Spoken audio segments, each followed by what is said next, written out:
Welcome to bird media. నేను మీ పవన్ కృష్ణమూర్తి. 2023 సంవత్సరం September date correct గుర్తులేదు కానీ సెప్టెంబర్లో జరిగినటువంటి సంఘటన చంద్రబాబు నాయుడు గారు అరెస్ట్.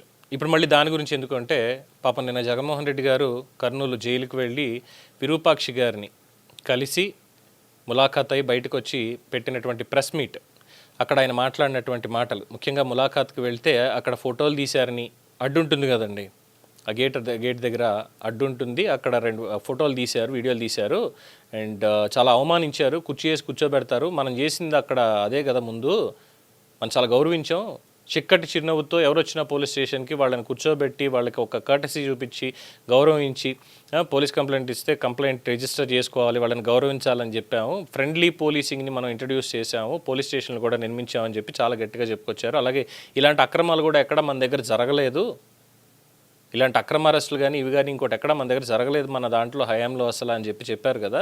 ఒకసారి వీడియో చూడండి. ఒక మాజీ ముఖ్యమంత్రి నేను అవమానించడం కోసం కెమెరాలో లోపలికి పోవడానికి వీడియో తీస్తారు. వీడియో ఒకసారి ఫోటో తీసుకుంటాడు. మామూలుగా ఎవరైనా కూడా కూర్చోబెట్టి లోపలికి తీసుకొని పోయి కూర్చోబెట్టి ఎవరికైనా కూడా ఫోటో తీసి పంపిస్తారు. ఫోటో తీసి తర్వాత పంపిస్తారు. కేవలం నన్ను అవమానించాలని, ఇలా సేడిజం చూడు ఎలా ఉందో, సేడిస్టిక్ మెంటాలిటీ చంద్రబాబు నాయుడు గారికి ఎలా ఉంటుందని చెప్పడానికి చెప్తా ఉన్నా. నన్ను గ్రిల్ బయట నిలబెట్టించి గ్రిల్ బయటనే ఫోటో ఇలా తీస్తున్నారు. నేను అడిగినా, ఇది మామూలుగా అందరికీ ఇదే మాదిరిగానే తీస్తారా అని. ఎందుకనంటే మా ప్రభుత్వ హయాంలో రిఫార్మ్స్ తీసుకొచ్చినాం, పీపుల్ ఫ్రెండ్లీ పోలీస్ స్టేషన్ ఏర్పాటు చేసినాం. పోలీస్ స్టేషన్కి ఎవడైనా వచ్చినా కంప్లైంట్ ఇవ్వడానికైనా కానీ ఇంకొకటికైనా కూడా కూర్చోబెట్టి కర్టసీ ఎక్స్టెండ్ చేసి చిక్కటి చిరునవ్వుతోనే కంప్లైంట్ తీసుకునే వ్యవస్థను మేము తీసుకొచ్చినాం. పీపుల్ ఫ్రెండ్లీ పోలీస్ స్టేషన్ అని మేము తీసుకొస్తే ఇక్కడ అవమానించే కార్యక్రమం ఎవరికి మాదిరిగా చేయరంట. నేను అడిగిన సూపరింటెండెంట్ను ఏమన్నా అందరికీ ఇదే మాదిరిగానే చేస్తారా అని. లేదు సార్, అందరినీ మామూలుగా అయితే కూర్చోబెడతాము, మీరు కాబట్టి నిలబెట్టించి మాదిరిగా చేయాలా అని చెప్పి ఆదేశాలు వచ్చినాయి సార్ అంటాడు. ఏమి సేడిజం అంటే ఇది. నేను చంద్రబాబు నాయుడు చెప్తా ఉన్నా, రేపు పొద్దున ఎల్లకాలం మీ ప్రభుత్వమే ఉండదు చంద్రబాబు అని చెప్పి గట్టిగా చెప్తా ఉన్నా.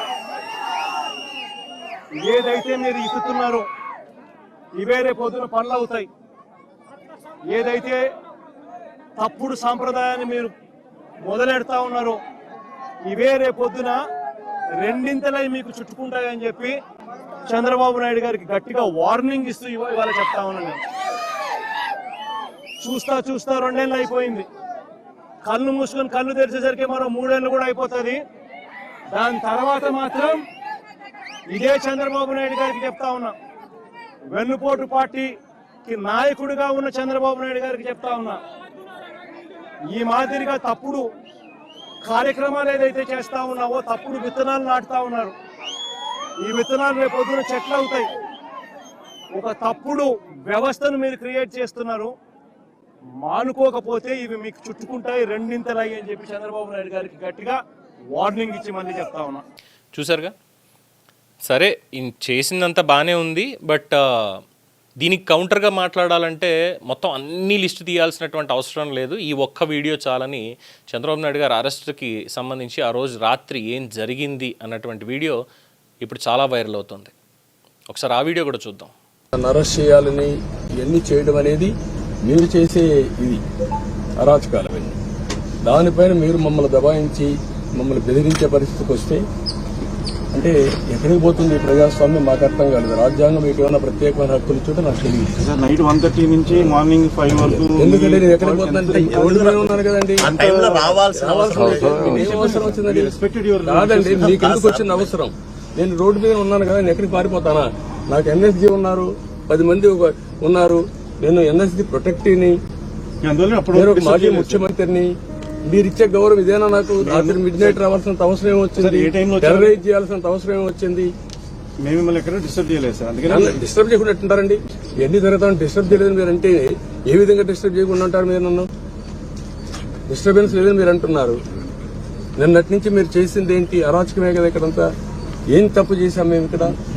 మీరు కనీసం కోర్టులో ఉంటే ఆ జడ్జిమెంట్స్ కూడా చూపించలేకపోతున్నారు. మీరు ఎఫ్ఐఆర్ లేదు, కోర్టులో ఏమి ఇచ్చారండి? కాదండి, మీరు ఉంది నేను అడిగేదండి, ఆ కోర్టులో వేసింది ఏముంది? దానిపైన ఎఫ్ఐఆర్ నా మీద ఎందుకు వేశారు? అవన్నీ ఎఫ్ఐఆర్ లో కూడా నా పేరు లేదు. ఇప్పుడు మీరు అరెస్ట్ వారెంట్ ఇచ్చారు. మరి ఎఫ్ఐఆర్ పేరుందా? లేదు. ఇప్పుడు అరెస్ట్ వారెంట్ ఇచ్చి ఎఫ్ఐఆర్ వేస్తారు. మచ్ మోర్ మాజీ సీఎం గా పనిచేసిన వ్యక్తిని, అపోజిషన్ లీడర్ని. నాకు ఈ దేశంలో గౌరవం ఉంది.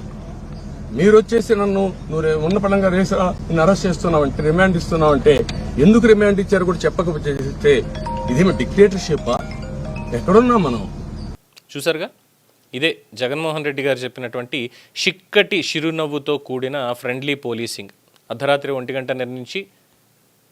నుంచి ఇంకా మాట్లాడితే ఆయన తన క్యారవాన్లో ఉంటే ఎన్ఎస్జీ ప్రొటెక్టివ్గా ఉండి, మాజీ ముఖ్యమంత్రి హోదా ఉంది, ప్రతిపక్ష నేత హోదా ఉంది, అయినా సరే రాత్రి వచ్చి ఏ విధంగా అరెస్ట్ చేశారు, పోనీ దానికి సంబంధించిన ఎఫ్ఐఆర్ కాపీస్ ఏమైనా ఉన్నాయా ఇది అంటే లేదు, ఇమీడియట్గా నోటీస్ ఇచ్చేశారు, సాక్ష్యాలు తారుమారైపోతాయి, బయటకు పారిపోతారు అనేటువంటి ఒక నెరేటివ్ బిల్డ్ చేసేసి తీసుకెళ్ళి అరెస్ట్ చేశారు. ఇది ఫ్రెండ్లీ పోలీసింగ్ ఏంటి అంటూ సోషల్ మీడియాలో చాలా సటైరికల్గా వైరల్ అవుతుంది ఇది. మరి ఇప్పుడు జగన్మోహన్ రెడ్డి గారు అన్నటువంటి మాటలకి దీనికి ఏమైనా సంబంధం ఉందంటారా? మీ అభిప్రాయం తెలియచేయండి. చూస్తూనే ఉండండి ది బర్డ్ మీడియా. ఈ వీడియో మీకు నచ్చినట్లయితే లైక్ చేయండి, షేర్ చేయండి, సబ్స్క్రైబ్ చేయండి. మరిన్ని అప్డేట్ల కోసం మా వాట్సాప్ ఛానల్ను ఫాలో చేయండి.